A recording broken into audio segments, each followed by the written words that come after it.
SAA story after 21 chief executive officers in just 10 years and billions of rands lost in mismanagement and corruption. The Department of Public Enterprises say that SAA will be transformed into a new competitive airline.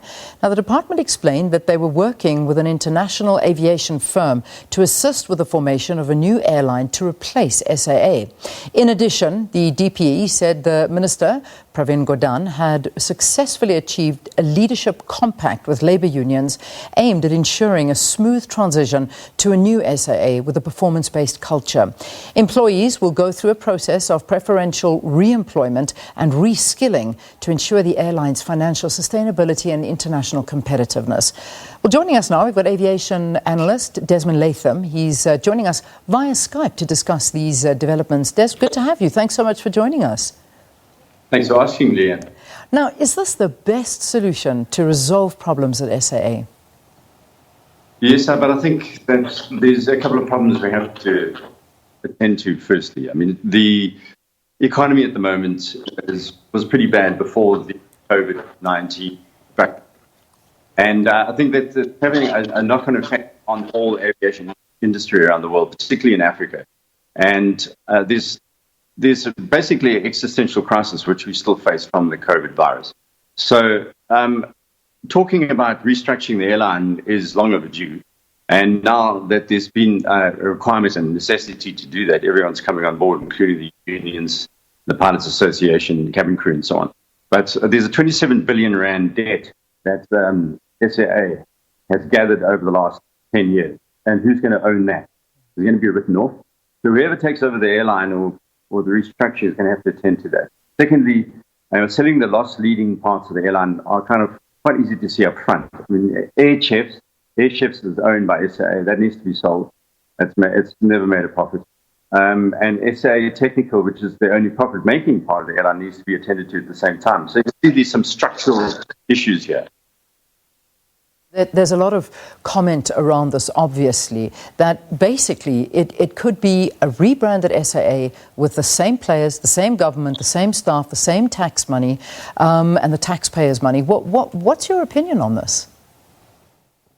Well, I mean, I think that there's a time to look at strategy and strategic logistics and transport, and SAA is one of those. So as a nation state, you need to kind of secure your air freight. A lot of the masks that are being flown into the country are coming via air freight transport.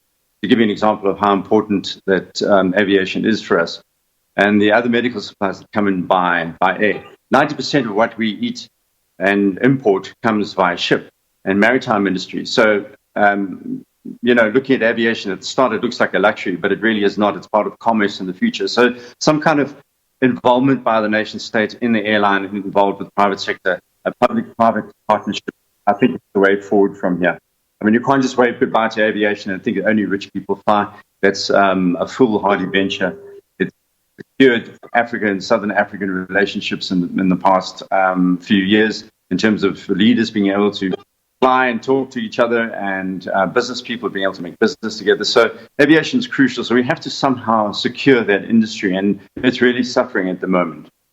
It really is, and I mean, this is, as you mentioned at the beginning of your interview, it's not something new, and this is not brought on only by coronavirus. I mean, this has been years in the making. Just over the last 3 years, it's cost 20 billion rand from Treasury to try and keep the airline up in the air. And this is money. This is huge money that we'll never get back. That at the end of the day could have, been used for a better cause at this point. But we look at the management of this airline, and you often make the comparison with how Comair is managed and the problem of cadre deployment at SAA, who live in a reality vacuum. I mean, these are just some of the words that you have said.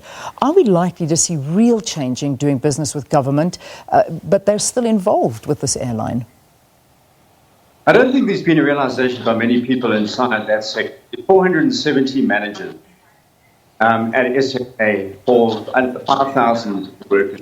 You're talking a situation of passengers there. That management team has got to be stripped by that.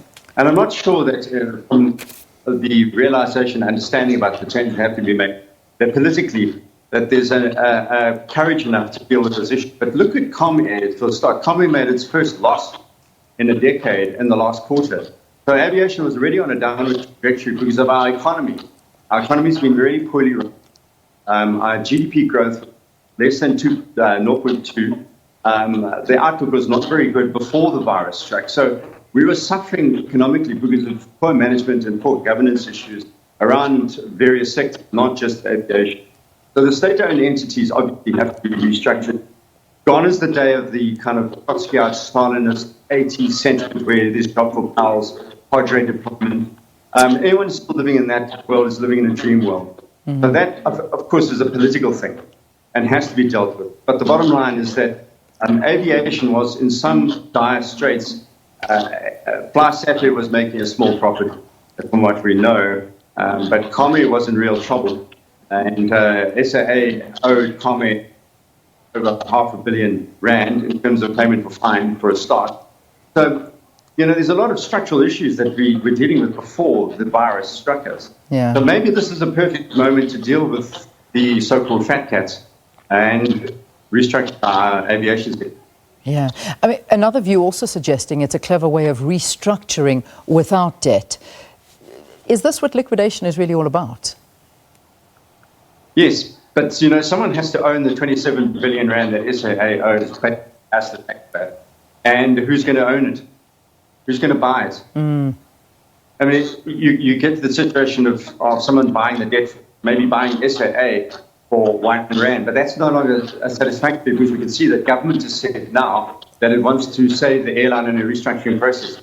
They have a public-private partnership, but there's still that debt on the books. Yeah. At a time when trillions of rands of debt are being built up around the African aviation sector, let alone other sectors, how are governments going to deal with the commercial ownership of an entity that has government interference? Yeah, I mean, and this is real because you talk about goodwill. You also talk about the reputation, unfortunately, of SAA with all of this debt. Who really wants to take that on? What is also your opinion of the possibility of employing some personnel from the previous staff? Well, I think it's excellent. Don't underestimate the skills in the SAA. While we've been critical, but there are a large amount of skills there. The Cabin Crew Association, our cabin crew, our pilots, our ground crew, the apron workers, the folks inside SAA Technical, some of the highest skilled aviation engineers in the world. So there are many skills that we're not just going to wave goodbye to, obviously. So that has to be retained in some way. It's just that the management of the airline and the way in which the deals have been done, particularly around things like leasing aircraft and the attempts by people like Gulu Myeni to kind of take control of the airline in a nefarious way, which is still to be finalized through a court process, admittedly, but we can see the reasonable person test says that there's been people who don't know nothing about aviation, which is a highly skilled technical, have been fiddling around inside that entity and need to kind of be pushed aside now. We need people who understand how to run the airlines, to run that airline. And the government needs to take a back step. So, okay, we need to consolidate the jobs in the airline of high skill and move on from here. Stop interfering in the board level and executive level with the actual operations and structures. Stop running routes to loss leaders because it's politically expedient to fly to China, for example, which has not made money for us. Hong Kong has, but not the other flights that we're flying up South Africa. Deal with the issue of what happened to the Indian routes that were fiddled around with the Gupta family. Let's kind of have a really good look at this, fix it, get government out of the way, solidify the jobs, do an artisan training methodology, and look at this as science, art, and commerce, which is what it is. It's not a political thing to play.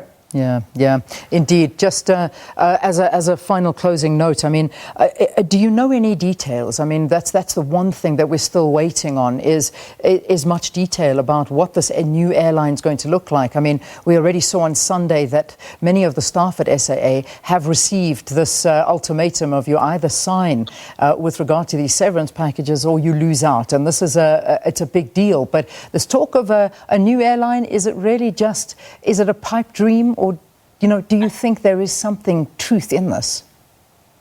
No, I think there is truth in it. Because as I said, it's it's a strategic logistical transport entity. And for us as a country, we can't just wait goodbye to them. It's really important to secure our aviation sector. I think government thinkers know this.